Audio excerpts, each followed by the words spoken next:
Baik, Assalamualaikum warahmatullahi wabarakatuh.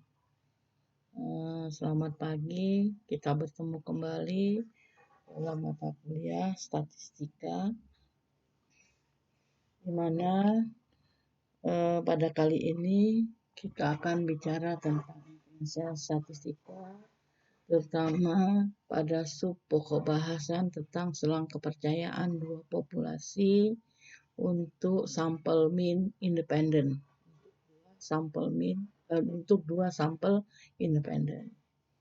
Baik, dalam pendugaan mean dua populasi ini sebetulnya ada 3 pokok bahasan yang kita akan bahas, yaitu yang pertama mean populasi untuk independent sampel, kemudian sampel berpasangan atau pair sample, dan yang ketiga itu proporsi populasi. Nah, di mana kalau kita lihat contoh untuk mean populasi independent sample ini, contohnya adalah grup 1 versus independent grup 2. Sedangkan kalau kita bicara tentang sampel berpasangan atau pair sample, itu same group before versus after treatment. Nah, kalau yang proporsi populasi ini kita bicara tentang proportion 1 versus proportion 2. Jadi proporsi 1 versus proporsi 2. Tapi pada kali ini kita akan fokus pada materi yaitu tentang mean populasi independent sample. Ya, mean populasi independent sample. Oke, baik, kita masuk kepada mean populasi sampel independen. Ini ada 3 kasus. Adapun goal dari mean populasi sampel bebas independent sampel ini tujuannya adalah membuat selang kepercayaan untuk beda 2 mean, yaitu Mi1 dikurang Mi2. Adapun ada 3 kasus di dalam mean populasi sampel ini. Yang pertama itu adalah sigma 1 dan sigma 2 diketahui. Sedangkan yang kedua, sigma 1 dan sigma 2 tidak diketahui, tetapi sampel dalam populasi pertama itu N1 dan pada sampel kedua pada populasi kedua itu masing-masing bernilai itu lebih dari atau sama dengan 30. Jadi nilai N1 dan N2-nya itu masing-masing lebih dari atau sama dengan 30.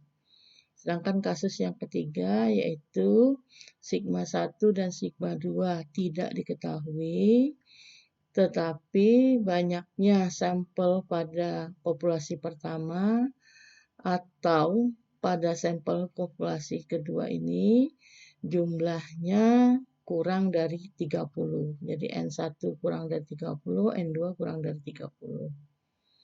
Nah, karena yang ingin kita lakukan adalah membuat selang kepercayaan untuk beda 2 mean, yaitu Mi1 kurang Mi2, maka pendugaan titik untuk beda 2 mean itu adalah X bar 1 dikurang X bar 2. Oke, selanjutnya kita coba bahas masuk ke sampel bebas atau independent sampel. Ya. Mean populasi atau independent sampel ini ya yang terdiri dari 3 kasus ini. Yang pertama, sumber data berbeda. Jadi antara populasi pertama dan populasi kedua itu berbeda. Terus yang kedua, tidak berhubungan. Jadi antara populasi pertama dengan populasi kedua itu tidak ada hubungan dan saling bebas. Nah, kemudian sampel terpilih dari satu populasi tidak berpengaruh terhadap sampel terpilih dari populasi lainnya. Kemudian, inferensia dilakukan terhadap beda 2 mean sampel. Nah, kemudian di sini juga ya, kita akan menggunakan distribusi Z atau distribusi T-student dengan ragam gabungan atau disebut dengan pool variance. Oke, selanjutnya asumsi ya yang harus dipenuhi kalau pada kasus pertama yaitu sigma 1 dan sigma 2 diketahui, yaitu sampel diambil secara acak dan bebas, kemudian distribupopulasi normal atau ukuran kedua sampelnya lebih besar sama dengan 30. Dan simpangan baku populasi diketahui. Baik, selanjutnya kita akan melihat ya bahwa simpangan baku populasi diketahui. Oke, selanjutnya kita akan melihat bahwa bila sigma 1, sigma 2 diketahui dan kedua populasi berdistribusi normal atau ukuran kedua sampel itu minimal sama dengan 30, maka kita menggunakan statistik ujinya itu adalah Z value. Dan standar error dari X1 bar dikurang X2 bar itu adalah sigma X1 bar dikurang X2 bar itu sama dengan akar dari sigma 1 kuadrat dibagi dengan N1, banyaknya sampel pada sampel pertama, dan sigma kuadrat dibagi dengan N2, yaitu banyaknya pada sampel kedua. Nah, ini untuk menghitung standar error-nya. Sehingga kita dapatkan rumus ya untuk selang kepercayaan 1 min alpha 100% bagi mu 1 dikurang mu 2 untuk sigma 1 dan sigma 2 diketahui itu adalah X bar 1 dikurang X bar 2 plus minus Z alpha per 2 dikali akar dari standar errornya tadi yaitu sigma 1 kuadrat dibagi N1 ditambah sigma 2 kuadrat dibagi N2. Nah, ini adalah untuk mencari selang kepercayaan bagi beda 2 mean atau 2 nilai tengah untuk sigma 1 dan sigma 2 diketahui.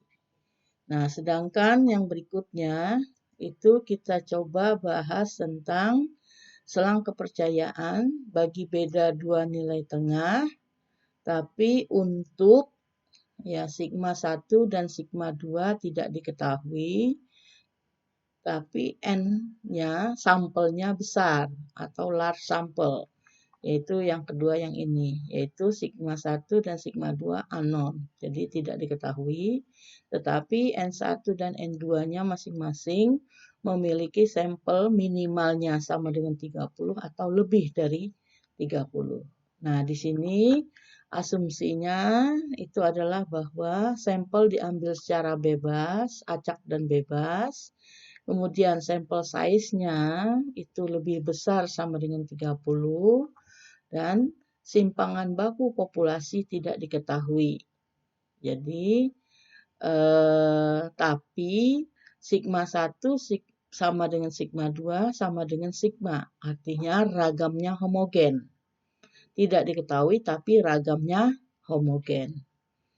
Nah, untuk mengestimasi ya selang kepercayaan untuk yang kasus kedua ini, itu yang pertama kita gunakan standar deviasi S. Jadi kita menghitung S untuk mengestimasi sigma, karena sigma 1 dan sigma 2 kita tidak diketahui. Nah, statistik tes yang kita pakai, karena dia sampelnya besar, itu maka kita menggunakan Z value. Ya, sehingga selang kepercayaannya ya itu adalah X bar 1 dikurang X bar 2 ditambah dengan Z alfa per 2 dikali dengan akar dari S1 kuadrat dibagi N1 ditambah S2 kuadrat dibagi N2. Nah, ini untuk yang kasus kedua. Ingat dicatat ya, itu X bar 1 dikurang X bar 2 ditambah Z alfa per 2 dikali akar S1 kuadrat per N1 ditambah S2 kuadrat per N2. Ini kasus kedua. Oke, selanjutnya sebelum kita masuk pada kasus ketiga, kita coba dulu dengan contoh ya berikut. Di sini contohnya adalah di sini misalkan ujian suatu mata kuliah diberikan pada 50 mahasiswa dan 75 mahasiswi. Ternyata nilai ujian mahasiswa memiliki min 82 dan simpangan bakunya 8. Sedangkan mahasiswi itu memiliki min 76 dan simpangan baku 6. Tentukan selang kepercayaan 96 bagi beda min ujian. Nah, kalau kita lihat di sini ya, soal di sini ya, jelas di sini dikatakan bahwa kita punya dua sampel, yaitu 50 sampel mahasiswa dan 75 sampel mahasiswi. Nah, di sini kita menentukan mana yang sampel pertama dan mana sampel kedua, sehingga tidak terjadi kesalahan. Nah, ini kita ambil sampel pertama itu adalah mahasiswa.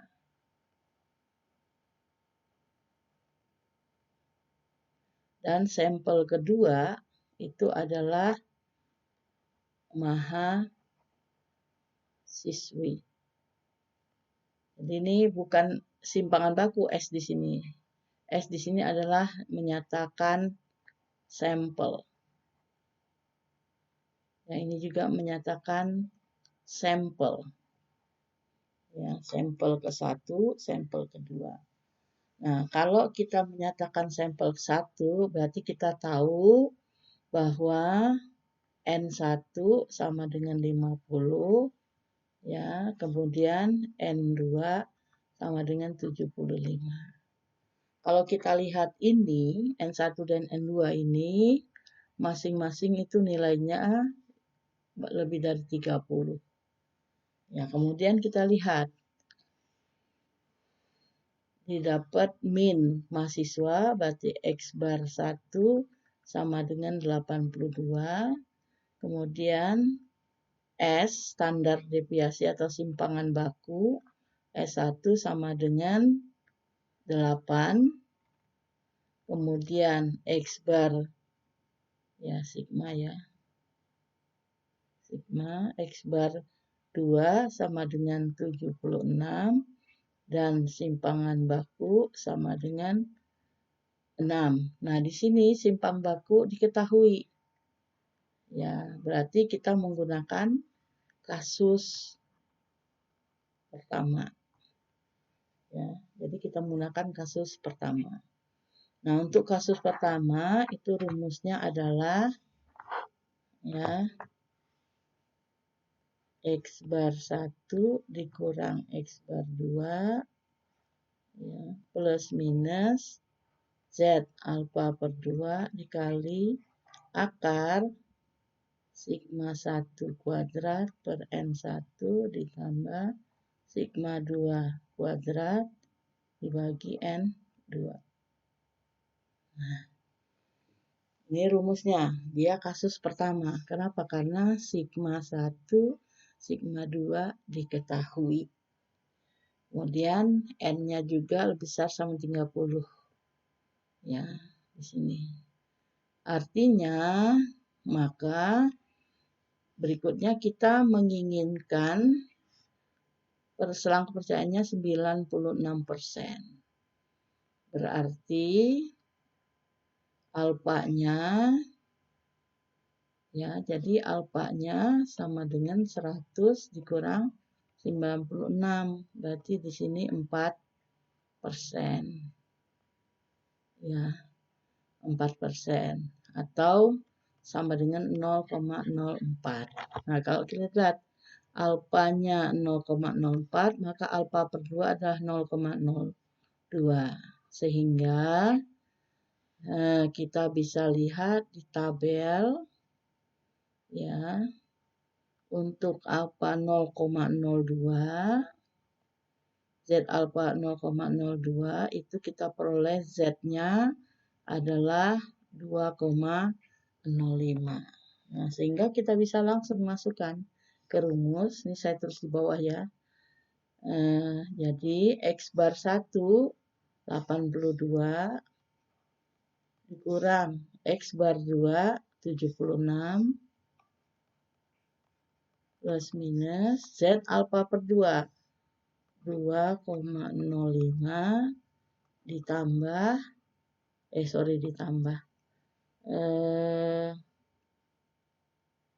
dikali dengan, ya, akar dari sigma 1 kuadrat. 8 kuadrat dibagi N1 50 ditambah 6 kuadrat dibagi 75. Nah, ini sudah bisa kita hitung. Hasilnya sama dengan berapa? Ya. Ini kita lihat perhitungannya. Ya, di sini, ya, ini adalah, nah, di sini ada kesalahan. Ya, jadi di sini bukan S, tapi sigma. Ini sigma. Ya, sigma 1, sigma 2. Jadi kasus pertama. Nah, kalau 85 kurang 76. Ya, 85 ya. 82.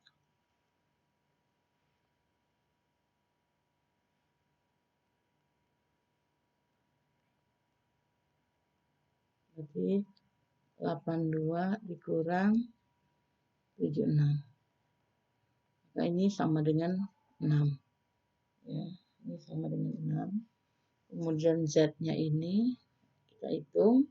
Maka dari hasil perhitungan, ya, 3,43 ini diperoleh dari 6 dikurang 2,05 dikali akar 8 kuadrat dibagi 50 ditambah 6 kuadrat bagi 75. Sedangkan yang 8,75 ini adalah 6 ditambah 2,05 akar 8 kuadrat dibagi 50 ditambah 6 kuadrat dibagi 75. Nah, apa kesimpulan yang bisa kita peroleh? Jadi dengan demikian, dengan tingkat kepercayaan 96%, beda nilai ujian antara mahasiswa dan mahasiswi sebenarnya terletak antara 3,43 dan 8,57. Apa artinya seperti ini? Karena selang tersebut tidak mencakup 0, jadi artinya kalau kita buat dalam sebuah garis bilangan, jadi dalam garis bilangan seperti ini, ya, kalau di sini 0, maka ini 1, 2, 3, 4, 5, 6, 7, 8, ya, 8, 9. Sehingga kalau 3,41 itu 1, 2, 3, kurang lebih di sini. Ya, 3,43. Di sini 4, 5, 6, 7, 8,57. Kurang lebih besar di sini. Ya, kurang lebih besar itu 8,57. Sehingga selang di sini ini tidak memuat angka 0. Kenapa? Karena angka 0 ada di sini. Jadi tidak memuat angka 0. Apa artinya? Dan kedua batas selang itu bernilai positif. Jadi ini positif, ini positif. Maka dapat disimpulkan bahwa nilai tengah ujian mahasiswa lebih tinggi dari nilai ujian mahasiswi. Ya, jadi karena tidak memuat angka 0, maka dinyatakan bahwa ini ada perbedaan. Ini ada perbedaan antara nilai ujian mahasiswa dan nilai ujian mahasiswi. Karena nilainya positif, yaitu X1 mahasiswa di sini rata-rata nilai ujian mahasiswi, jadi nilainya positif, maka nilai ujian nilai tengah ujian mahasiswa itu dikatakan lebih tinggi dari nilai ujian mahasiswi. Oke, saya kira demikian dulu pertemuan hari ini. Kan kita lanjut besok pagi pertemuan berikutnya. Silahkan dibaca, dipahami, disimak, dimengerti, dan kita akan lanjut kepada video berikutnya. Demikian, Assalamualaikum warahmatullahi wabarakatuh.